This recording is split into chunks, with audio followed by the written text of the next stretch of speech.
Hey guys, it's Liz of Consumed by Books, and I'm here to do my January rewind with a quick thumbs up, thumbs down rating for each book that I read the month of January.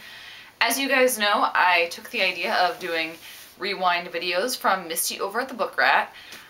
I only read six books in the month of January, so it wasn't that productive, but it was a little bit better than December. And like I said, in January I moved and started a full-time job, so that's thrown my schedule really out of whack because I kind of spent the first week of January just unpacking and trying to get my apartment in order. And I would also spend my weekends doing things like trying to obtain random stuff that I needed, like a slow cooker and a microwave. But I'm getting a little more settled in, so I think February should be more productive. Anyways, let's talk about how I kicked off 2013.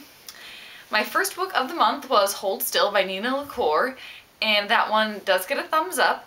I don't have my copy to show you because it actually got left at my parents' house when I moved. It's a very sad story. It's about a girl whose best friend committed suicide, and so the girl who is still alive is reading the dead friend's journal throughout this book, and it was well written and an enjoyable story.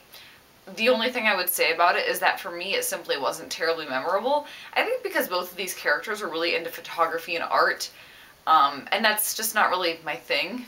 Like, if they had both been runners, then I probably would have been really much more engrossed in the story, and in them as characters. Whereas, as it was, you know, I read the story quickly enough, but I didn't really get their whole passion for the arts thing. So, it was good, it just wasn't the most memorable thing I've ever read. The next book I read is Just One Day by Gail Forman. As you guys know, this came out in early January. Gail wrote If I Stay and Where She Went, both of which I really enjoyed. So I was really pumped for this one. The premise of this is that there is a girl named Allison. The summer before she goes off to college, her parents send her and her best friend on this trip to Europe where they go and tour for like 2 weeks. And one day, Allison and her best friend Melanie rebel and do something else, and she meets this guy named Willem. And then the next day, she and Willem end up going off to Paris, and they just get that one day together. That's it. So this book obviously talks about that one day and kind of the aftermath.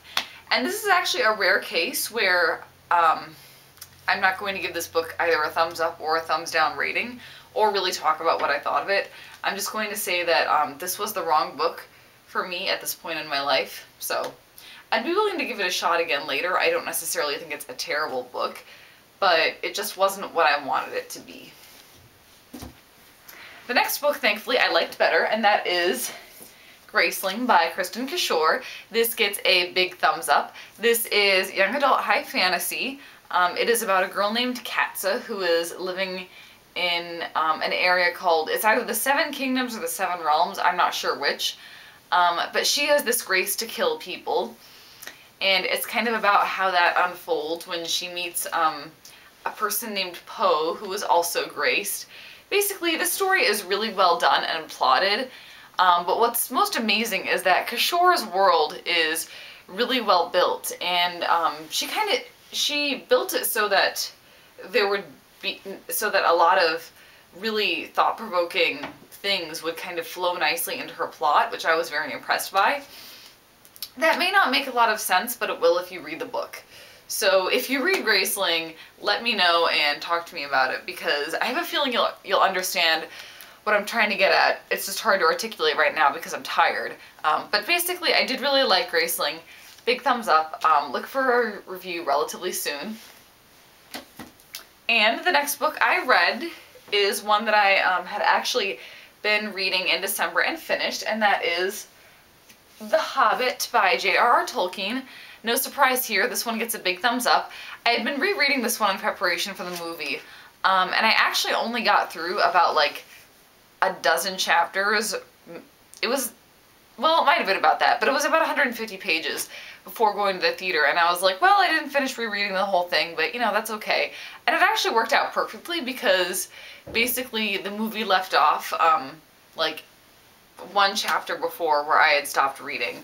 So I pretty much stopped in the exact place that the movie ended, so that was good. And this is J.R.R. Tolkien. I love it. I kind of love the Hobbits. Think of myself as one just because I would love an entire room in my house for my clothes, and I love food. And I love that Bilbo is kind of a grumpy but likable curmudgeon. So, but I also, of course, love all the high fantasy elements, and that was very awesome. And I just love this book. I don't think I need to talk about it too much more. Yay! The next book in this month was also a reread. Not something I had planned on rereading at all, but the thing was that I wanted to read the book that comes after it, and I think my reasoning was that the cover for the third book in this series, which will be out in September or October of next year, had been going around a lot on Pinterest.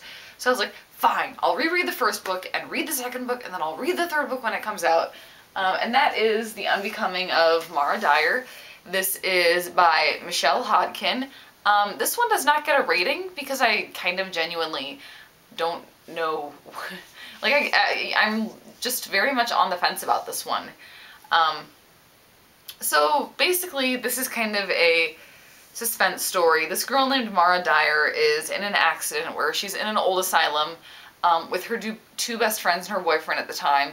The whole building collapses and she's the only one that survives, and as a result, to help her try and recover from the accident, her family moves to Florida, but weird stuff continues to happen to Mara.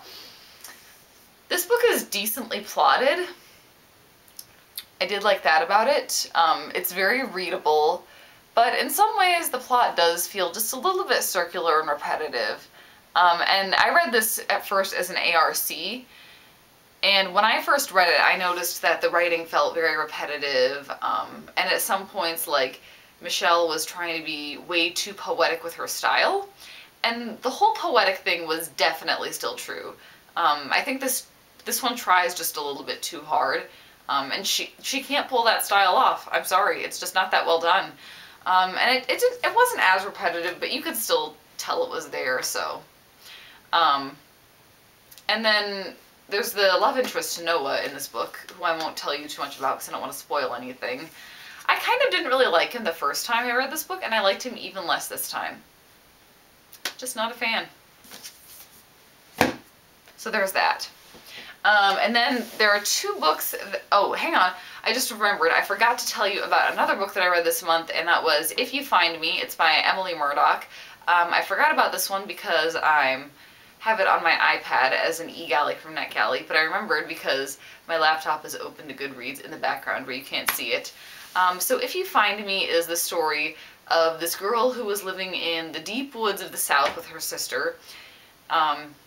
They have a mother, but she's kind of a drug addict, so she's very in and out. They often have to go for days without her. And basically the book starts with one time when they're in a stint where their mother is gone and has been gone for a while. This social worker and the older sister, her name is Carrie's biological father, show up and they take them away. And, you know, they start to go live this life with the father and the wife and the kids that he has now.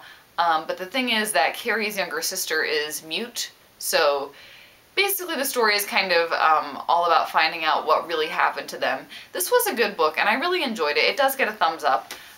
The only thing that was wrong with it was that sometimes the style tried a little too hard to kind of have like a southern twang to it, if that makes sense.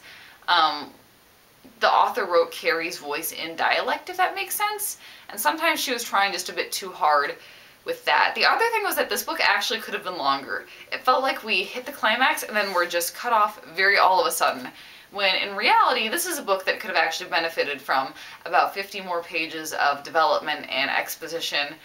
You know, not that it was necessarily lacking, I just think that it would have been a fuller, richer story with that. And that's something that I almost never say is, oh my god, we need more stuff in this book. So yeah, it was an enjoyable read overall, and I would definitely recommend it to someone who wants a quick, serious read. So there's that. Now we have the two books that I started reading in January but didn't finish. One is Solus by Gail Carriger.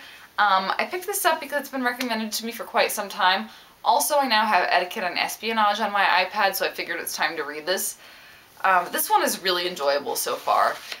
The premise is that it's Victorian London, but with vampires and werewolves and stuff. And we have this girl named Alexia Terabati, I think is how you say it. And she has no soul, so she has some dealings with the paranormal creatures. I'm really enjoying this one so far, but for some reason my brain was like, you must read the Mara Dyer books. And I was like, fine, I will put Solus aside. So that happened. I don't know why my brain does these things sometimes. And so with that said, the other book that I started reading in January, yes, I almost said February, and then I realized that that would not be right, was The Evolution of Mara Dyer, also by Michelle Hodkin. I've actually already finished by the time you guys see this video, because I'm filming on Super Bowl Sunday. So you will hear more about this in my February rewind.